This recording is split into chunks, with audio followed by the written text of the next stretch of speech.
What's up, guys? It's JL. Welcome to JL Talks, and in this video I'm going to be going over how not to be stuck at a warehouse job. Now, I have my fair share of warehouse jobs, right?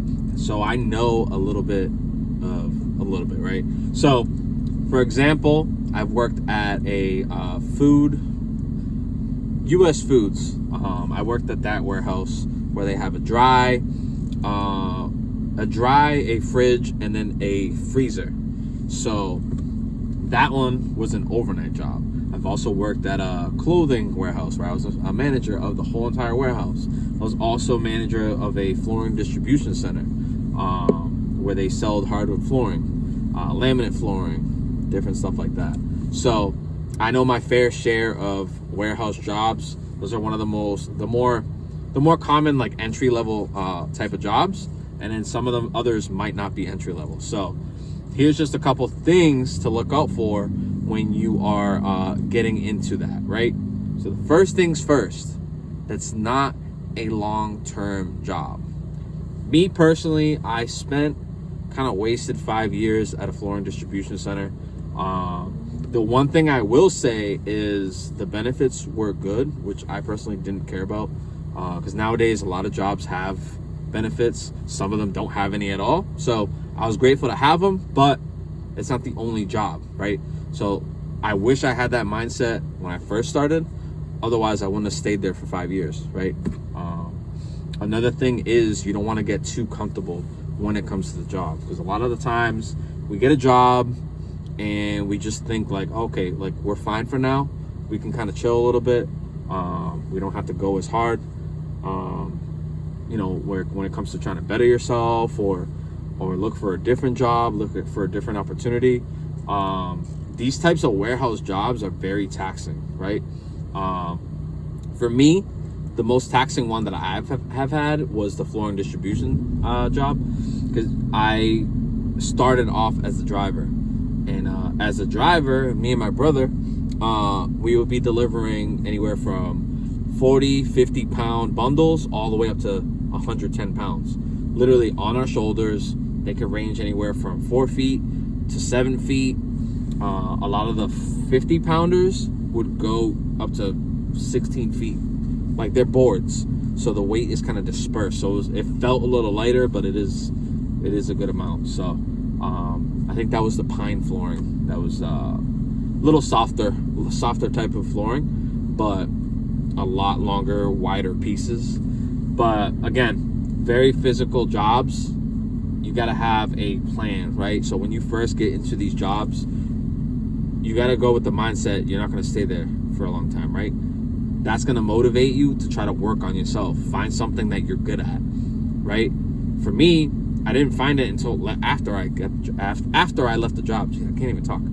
So after I left that flooring distribution center, I didn't find out what I actually wanted to be good at or wanted to be pursuing, right? So in my case, I went back to school, started pursuing a bachelor's in cybersecurity, which, if you're watching this now, it's January.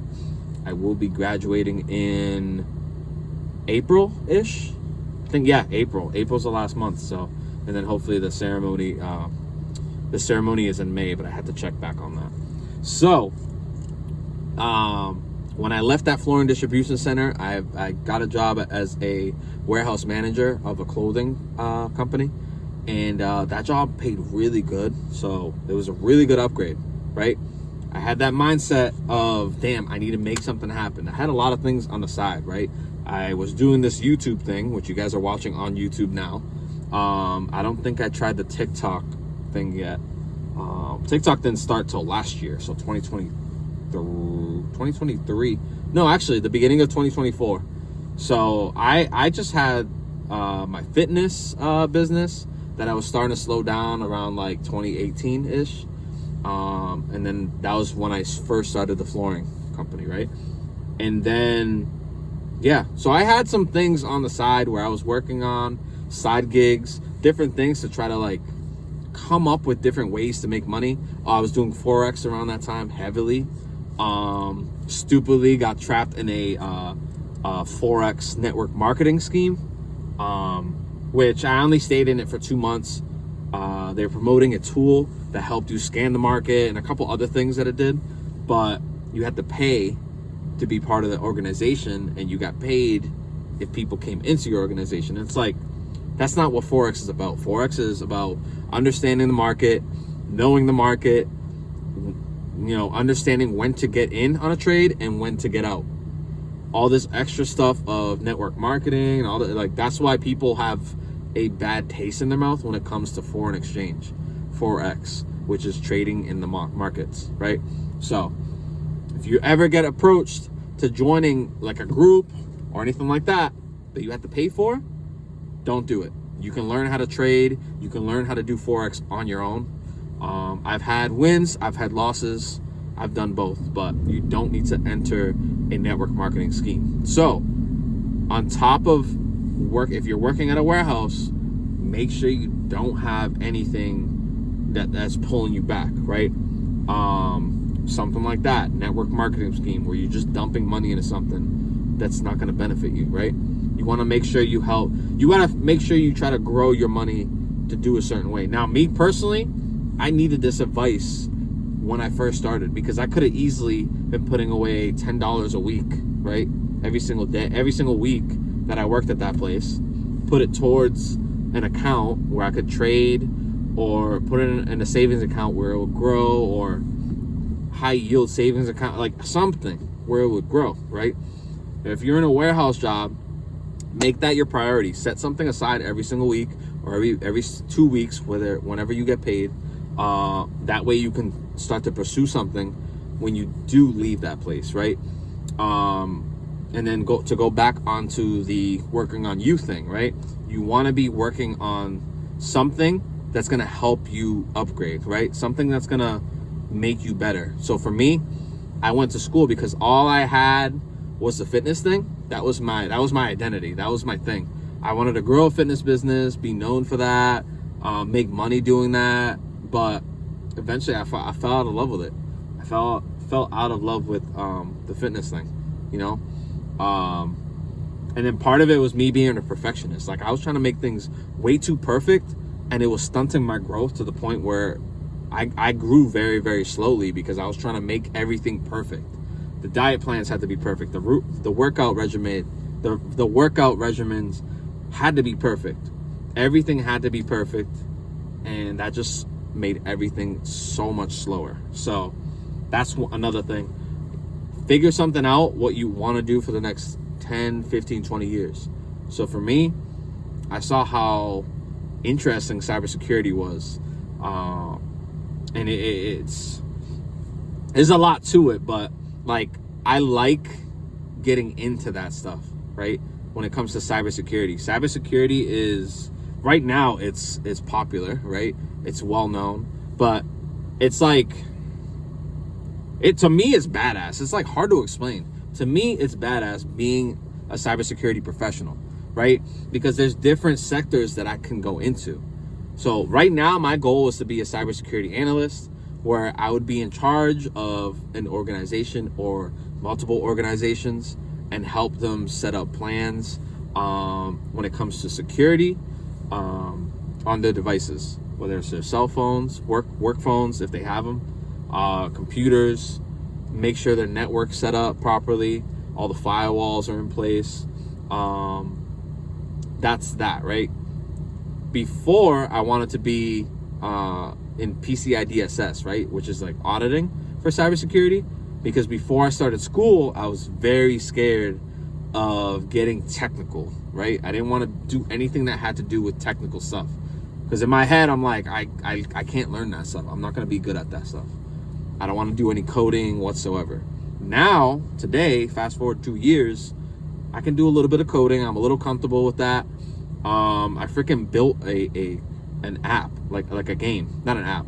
I built a freaking game out of coding. I learned a little bit of JavaScript, a little bit of Python, SQL, all things that I never thought I would be good at, but I learned it.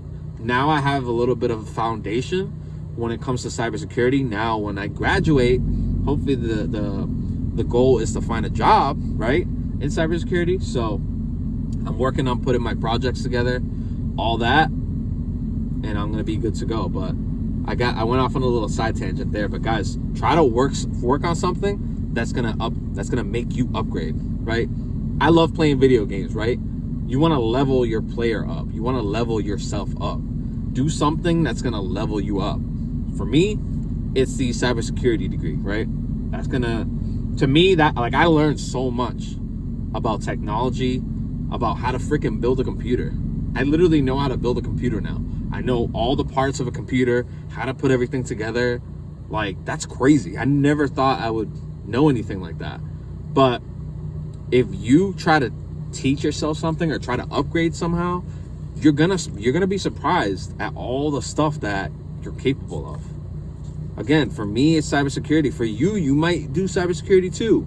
You might do something in tech, or you might do something, let's say with cars, automobiles. There's a lot of courses out there. Also, please do your research when it comes to these things, right? So there's a lot of courses out there that, you know, you pay to get in and then you get a certificate in the end. Well, let's say, for example, in tech, if I get a certificate for cybersecurity from just a random organization, it doesn't hold weight, right? So when I go to apply to jobs and say, "Oh, I got a certificate from this place, I have experience," and they're gonna be like, "No, you don't. Like, we don't know what this company does." It could easily be you pretending to own a company and saying you worked there for a couple years. Like, this certification means nothing, right? It could be something like that. So please, depending on what field you're going into, make sure whatever the certifications are that you're getting, that they're actually accredited and they're respected in whatever the industry is, right? So for me, in cybersecurity or in tech, for anyone who's interested in that, it's the a lot of the CompTIA. So the CompTIA Security Plus, the CompTIA 8 Plus, the CompTIA, I think it's A, CompTIA Security, CompTIA Security A. I'm trying to remember the other one. There's like 7 of them. I can't list them off the top of my head, but those are the well-recognized certifications when it comes to cybersecurity. I think another one's CISA, CI. Damn, I can't remember off the top of my head. But there's different levels. So for me, just graduating with my bachelor's, before I graduate, I do want to get the Security Plus, right? So the Security Plus is an industry, it's a well-known certification in the industry that shows that you have basic knowledge, right? So if I wasn't getting this degree, I would go after that. But because I'm getting the degree, I'm hoping that the certification and the degree, and then hopefully a couple other certifications, are just going to show future employers like, hey, like, this guy knows his stuff. This guy knows how to defend the company. This guy knows his ins and outs of cybersecurity, whatever the position may be. Again, I'm aiming for a security analyst, cybersecurity analyst. But that's just to show you guys, have something in line, right? If you're getting into a warehouse job, you need to remember it's not for the long run. Your body will thank you later. Depending on how physical that warehouse job is, the more physical it is, the less time you should be there. Because honestly, it could be paying well, but you should not go over 5 years, right? I did 5 years and I wish I left after 2. I should not have stayed at that job for 5 years. But I was able to work on myself.